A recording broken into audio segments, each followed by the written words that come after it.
আর ফাঁসি হোক, জীবনে যাতে কেউ পরকীয়া না করে। এই ঘটনা গড়াইছি আমি একমাত্র, যারা পরকীয়া করে তাদের খান যাতে খারাপ হয়। ব্রাহ্মণবাড়িয়ার নাসিরনগরে পরকীয়ার জেরে মীর জাকির হোসেন নামে একজনকে কুপিয়ে আহত করার ঘটনা ঘটেছে।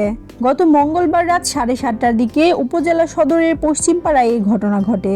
3 সন্তানের জনক শাহিন 3 বছর পূর্বে জীবিকার তাগিদে প্রবাসে পাড়ি জমান। এরই মধ্যে হাবিবার সঙ্গে প্রেমের সম্পর্ক গড়ে ওঠে সদর ইউনিয়নের পশ্চিম পাড়ার বাসিন্দা জাকিরের।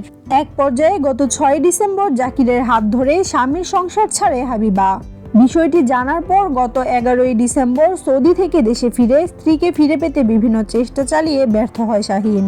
পরে ঘটনার দিন সন্ধ্যায় জাকিরকে কুপিয়ে আহত করে শাহিন মিয়া। এ ব্যাপারে শাহিন বলেন, ফ্রিজ কিনতে নাসিরনগর গেলে স্ত্রীর সঙ্গে জাকিরের পরকীয়া সম্পর্কের সৃষ্টি হয়। এক পর্যায়ে তার আলাদা বাসা নিয়ে থাকে। আমার বাচ্চারা সারা রাত কান্না করে, সেই কষ্টে আমি জাকিরকে কোপাইছি। এখন আমার ফাঁসি হলেও কষ্ট নাই, আর যেন কেউ পরকীয়া না করে এর জন্য কোপাইছি। নাসিরনগর থানার ওসি মোহাম্মদ শফিকুল ইসলাম ঘটনার সত্যতা স্বীকার করে শাহিন মিয়াকে আটকের বিষয়টি নিশ্চিত করেছেন।